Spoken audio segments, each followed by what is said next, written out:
നമസ്കാരം, ഞാൻ മനോജ് നെടിയക്കൽ. ഇന്നത്തെ വിപണി വിശേഷത്തിലേക്ക് എല്ലാവർക്കും സ്വാഗതം. വെളിച്ചെണ്ണ വില കുത്തനെ ഇടിഞ്ഞു. കൊപ്രയും താഴോട്ട്, ഏലത്തിനും റബ്ബറിനും നേട്ടം. റബ്ബറിന് വിൽപ്പനക്കാർ കുറഞ്ഞതോടെ വ്യവസായികൾ വില ഉയർത്തി. ഉത്തരേന്ത്യയിൽ നിന്നുള്ള ചെറുകിട വ്യവസായികൾ 5-ാം ഗ്രേഡ് 189 രൂപയ്ക്കും വാങ്ങി. 4-ാം ഗ്രേഡ് ഷീറ്റ് കൊച്ചിയിൽ കിലോ 194 രൂപയിൽ കൈമാറി. ഒട്ടുപാൽ വില കിലോ 128 രൂപയിലും ലാറ്റക്സ് 125 രൂപയിലുമാണ്.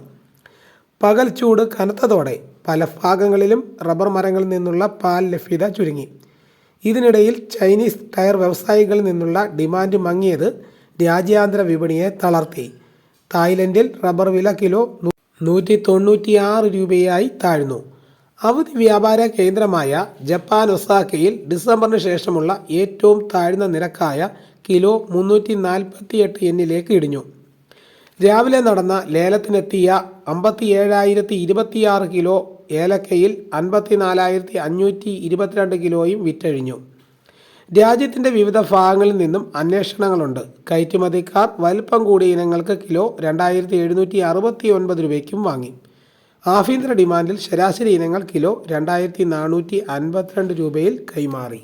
നാളികേര ഉൽപ്പാദനം ഉയരുമെന്ന വിലയിരുത്തലുകൾക്കിടയിൽ കർഷകർ വിളവെടുപ്പ് പരമാവധി വേഗത്തിലാക്കാൻ നീക്കം തുടങ്ങി.